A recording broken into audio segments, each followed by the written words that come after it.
Ikaw ba yun? Ah, nasan yung papel?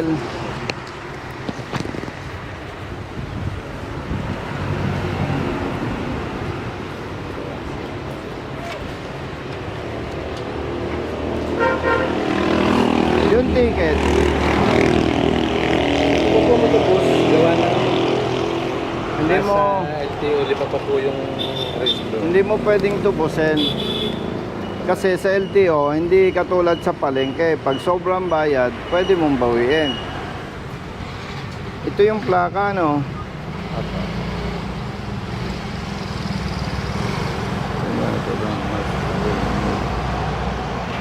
Brother. Ayan. Picture ko na kayo, para.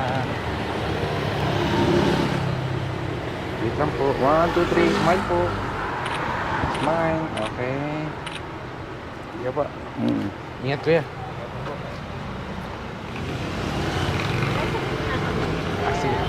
Apat. Hindi ka. Okay po. 1, 2, 3. Smile po. Last one. Thank you. Ito, naipakita mo ito sa enforcer. Enforcer ng LTO.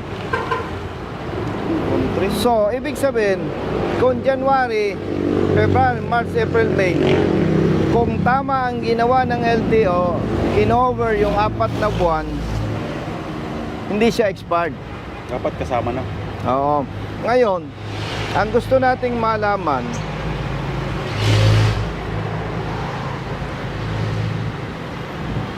kung ikinonsider nga ng LTO. Baka na picture mo kaya. Ayan. Boss. 1, 2, 3. Smile po. Last one. Okay. Thank you po. Yung katulad niya na nahuli at sinasabing expired ang rehistro, para sa kanya, problema yon. Malaki po. Hindi ka na nakakabahan, okay? Kahapon yung may mas kami sa LTO. Sige. Salamat po na marami. Wala kayong problema. Okay?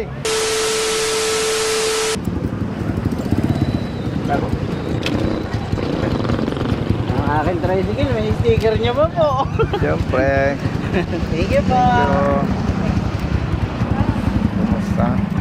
Oh, sorry boss, ayusin ko yung huli na ngayon mo ngayon. Nahulog Ano ang huli? Ladies first. Thank you. Sir, nahulog po pera niyo. Kuya. Hindi, kinakalat ko. Sayang po yun. Kaya ayaw ko na Thank you po, sir. pera eh. Blue pa naman, blue.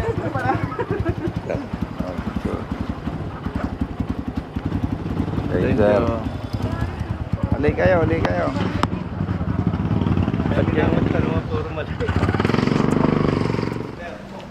Brother, si Ma'am Solid, nandyan?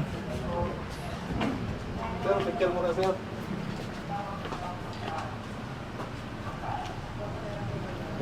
Sige pa. Kuya, Sayang tayo hindi na pasama. tinatanong ko nga sa Comelec kung bakit Oo. halos lahat ng nakakausap ko, binoto raw ako. May hinaya nga kami. Laban uli. Meeting daw po si Chief Risa. Second floor po. Sino ba ang chief ng adjudication? Si Chief Risa. Siya rin? O yung assistant? Oo po, assistant sa dito. Opo, sabi namin. Good afternoon. Sino ang assistant ni ma'am? CJ po. Ikaw? Batang-bata, ah. Tatawagin Ayusin mo ang sagot, naka-video tayo. naman nakabigdo, sir. Hindi naman personal ito eh. Papareceive ko yung isa. Boss, Hi, sir. Namiss niyo ako? kung hindi pa nahuli yung tao sa Candelaria, Hindi niyo nga ako pinuntahan dito. Manyapat naging... Si Ajek po. kumusta po? AR din namin. May tatanong ako kay Ma'am Risa eh. Ito ang mas pinakamagaling kong nakilala eh. Tayo dyan. Maniwala sila. Ito, tricycle. How come na under collect MBUC 2004 plus penalty na 1,350? A total of 3,850. Angie, meron itong apprehension? Yes, Yon.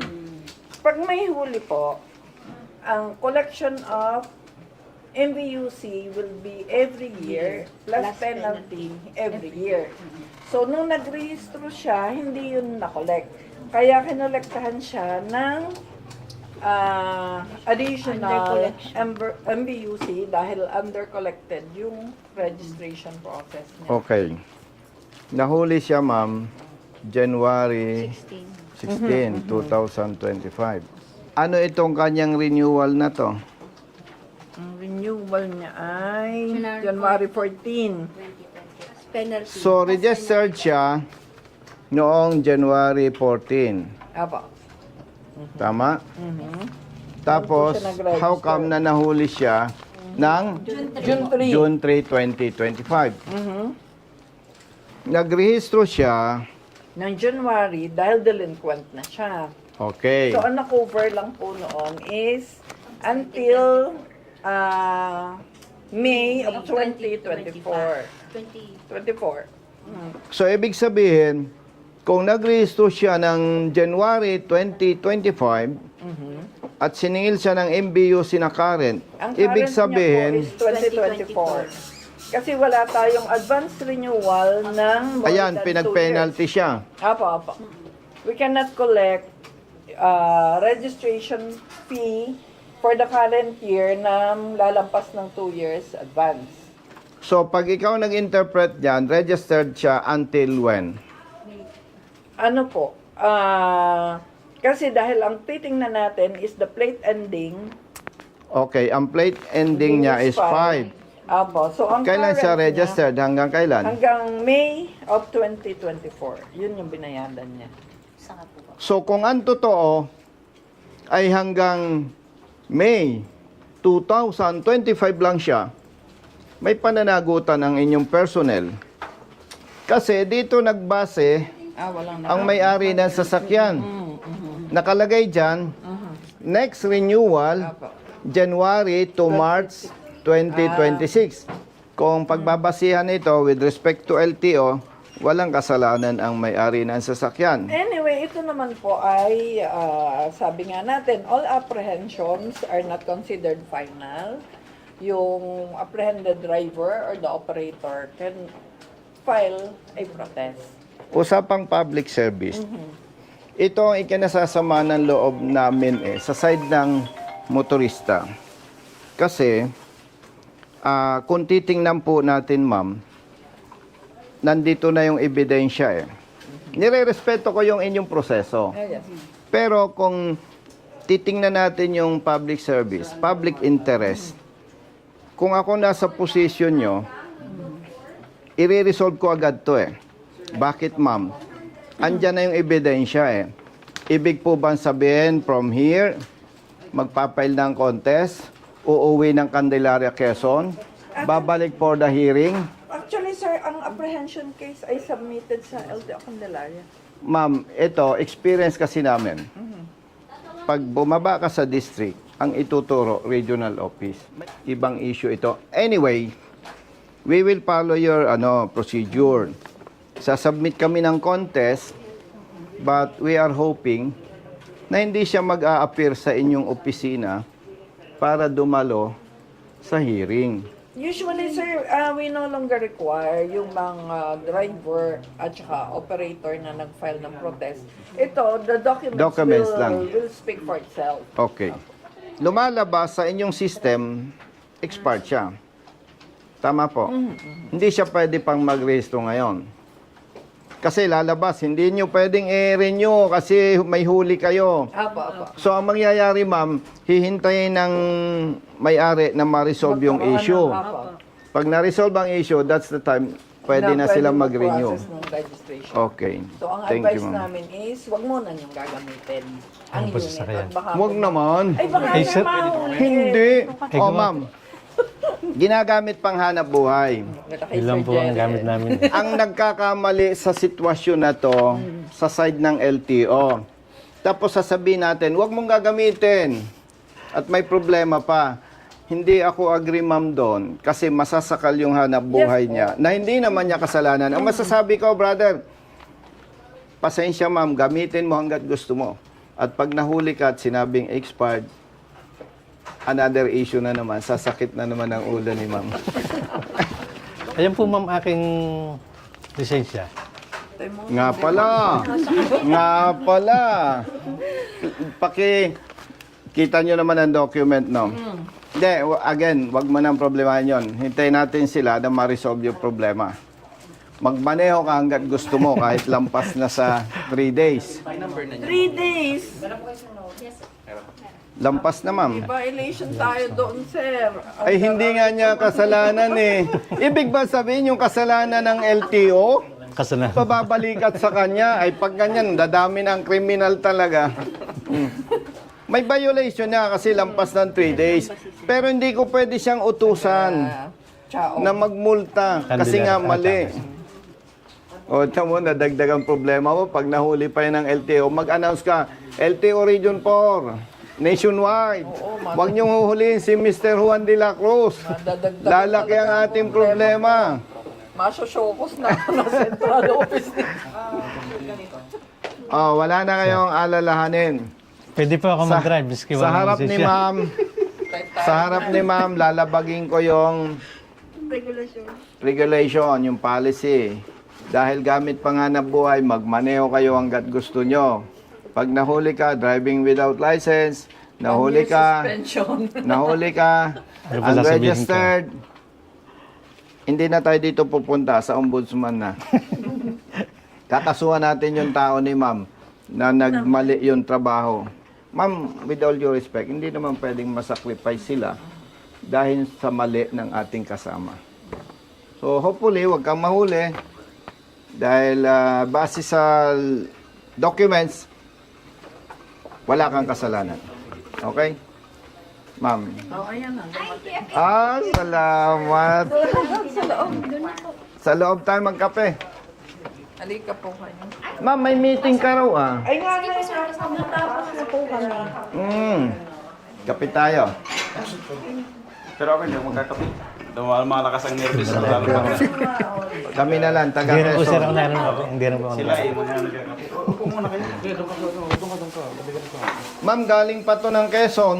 Oo nga po, tinanong po namin. layo pa po. Ma'am Risa. Meron kami, ay, Naku, yan ang paborita ko. Baka hindi galing sa Riyaya yan. Di pa po yata. Hindi pa.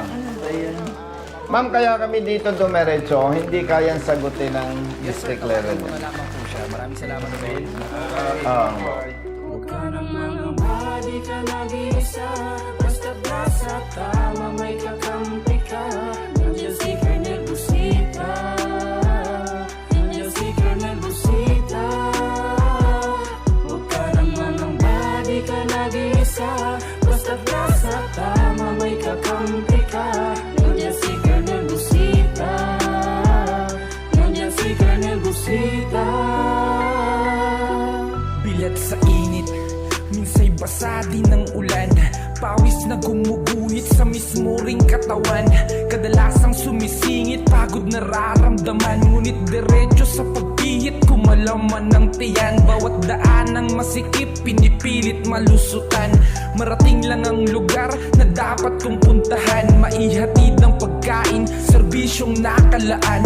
Para sa mga taong kailangan kong pagsilbihan. Napili kong hanap buhay, makipagsapalaran. Magdamag man sa daan, puyat man ay tatatagan. Para sa pamilya ko na laging nakaabang. Handa akong gawin lahat, mabuhay lang ng marangal. Kahit pa may sandaling, tila ba natatapakan ng karapatan sa tuwing minsan ay nararanasan. Di patas na pagtingin ng ilang nanunungkulan. Mga taong abusado sa kimsa kapangyarihan. Mangamba, di ka nag-iisa.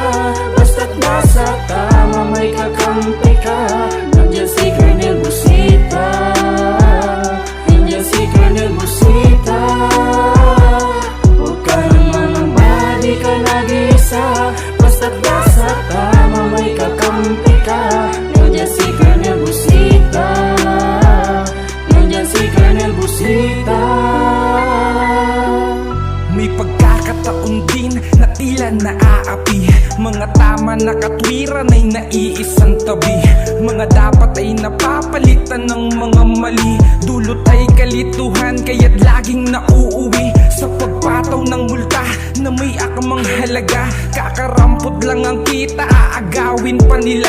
Perang dapat sa pamilya at iba pa sanang gastusin sa tahanan. Minsa'y walang wala pa ngayon. Alam ko na kung sinong dapat takbuhan, sinong dapat kong tawagan na pwede kong sandalan. Isang tao na kayang ipagtanggol ang sino man. Basta nasa tama ka, handa ka niya na kampihan, ipaglalaban ng karapatan bilang isang malayang mamamayan sa bansang tinutungtungan. Ito'y munting panawagan sa kinauukulan. Pakinggan mga hinaing, wag